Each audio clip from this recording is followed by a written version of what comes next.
আন্তর্জাতিক সংবাদে স্বাগতম। জানিয়ে দিব বিশ্বের আলোচিত কিছু গুরুত্বপূর্ণ আন্তর্জাতিক সংবাদ। ইসরায়েলকে সমর্থন দেওয়ার কঠিন শাস্তি এবার ভোগ করবে মার্কিন প্রেসিডেন্ট। ইতিমধ্যে গোটা আমেরিকা তার বিরুদ্ধে চলে গেছে। গাজায় মানবতা বিরোধী অপরাধ, ইসরায়েলকে অস্ত্র সরবরাহ বন্ধ করার জন্য বাইডেনকে এবার সরাসরি হুমকি দিয়েছে মার্কিন সিনেট। নিজ দেশের মধ্যেই চরম অপমানিত হতে চলেছে এই আমেরিকা সরকার।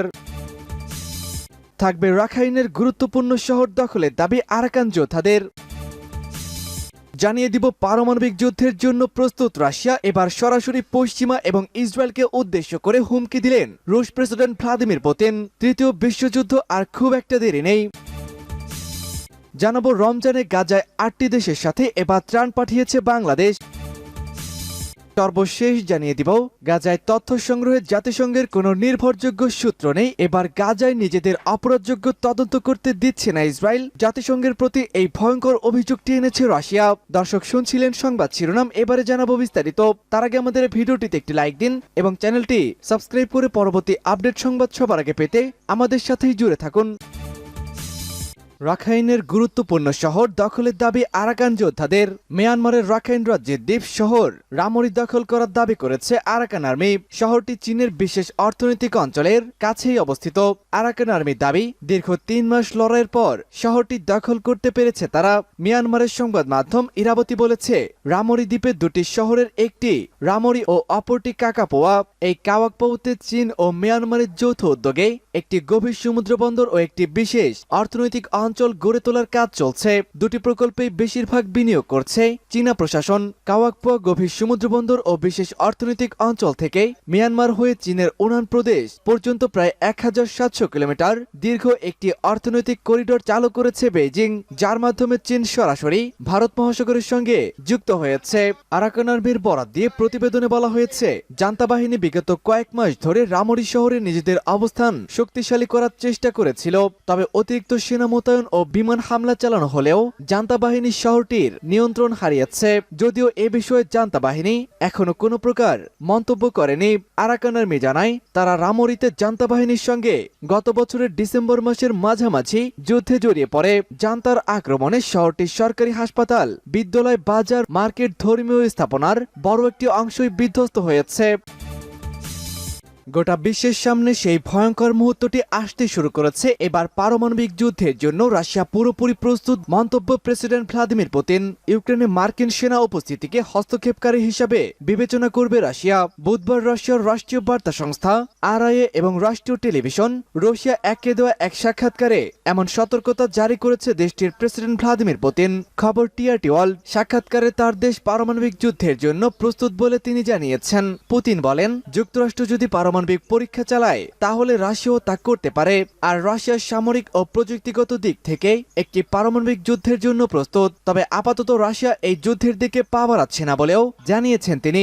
রাশিয়ার প্রেসিডেন্ট আরো বলেন, ভূ রাজনৈতিক উত্তেজনা সত্ত্বেও ইউক্রেনে পারমাণবিক অস্ত্র মোতায়েনের প্রয়োজনীয়তা কখনোই ছিল না। পুতিন তার সাক্ষাৎকারে ফিনল্যান্ড সীমান্তে আরো সেনা মোতায়েন করা হবে বলে স্পষ্ট জানিয়ে দিয়েছেন। তিনি বলেন, ফিনল্যান্ড এবং সুইডেনের ন্যাটোতে প্রবেশ একটি অর্থহীন পদক্ষেপ। আর এই জোটের যোগদানের পর রাশিয়া ফিনল্যান্ড সীমান্তে সেনা ও ধ্বংসাত্মক ব্যবস্থা মোতায়েন করবে। নিজস্ব জাতীয় শর্ত নিশ্চিত করার দৃষ্টিকোণ থেকে এই দুই দেশের ন্যাটোতে যোগদানকে পুরোপুরি অর্থহীন পদক্ষেপ বলেও মন্তব্য করেছেন তিনি।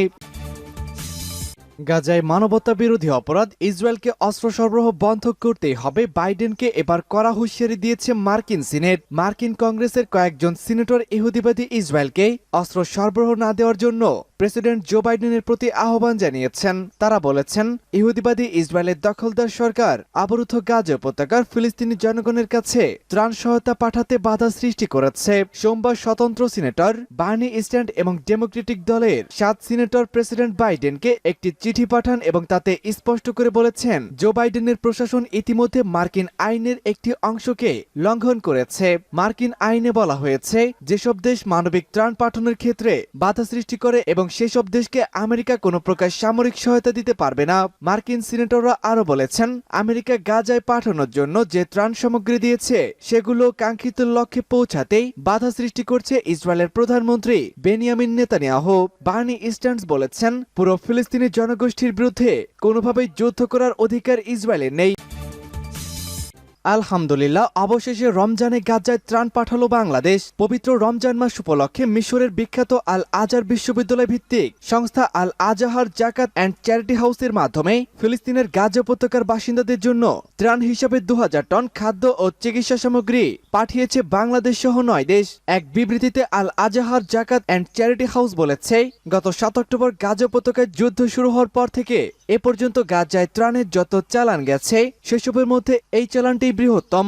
বাংলাদেশ ব্যতীত আর যে 8টি দেশের ত্রাণ এই চালানে যুক্ত হয়েছে সেগুলো হলো ইন্দোনেশিয়া, ভারত, যুক্তরাজ্য, সৌদি আরব, ফ্রান্স, চীন, কানাডা ও জার্মানি।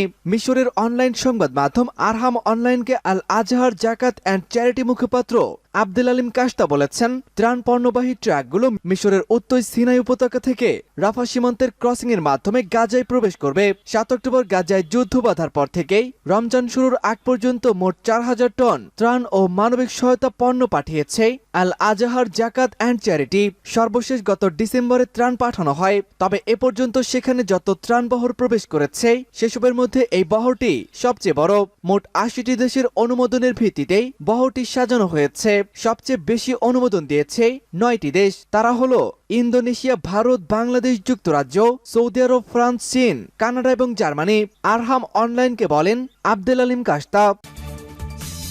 গাজার তথ্য সংগ্রহে জাতিসংঘের নির্ভরযোগ্য কোনো সূত্র নেই। গাজায় নিজেদের অপরাধযজ্ঞের তদন্ত করতে দিচ্ছে না ইসরায়েল, মন্তব্য রাশিয়া অভিযোগ করেছে অবরুদ্ধ গাজা উপত্যকায় ইহুদিবাদী ইসরায়েল যেসব ভয়াবহ অপরাধযজ্ঞ চালিয়েছে সে ব্যাপারে তদন্ত কাজে ইচ্ছাকৃতভাবে বাধা সৃষ্টি করেছে তেল আবিব। গতকাল জাতিসংঘ নিরাপত্তা পরিষদের এক বৈঠকে রুশ উপরাষ্ট্রদূত মারিয়া জাবলস্কা এই অভিযোগটি করেছেন। তিনি বলেন, গাজা যুদ্ধে ইসরায়েলি অপরাধযজ্ঞের স্বরূপ উন্মোচনের যে কোনো প্রচেষ্টাকে স্বাগত জানাবে রাশিয়া।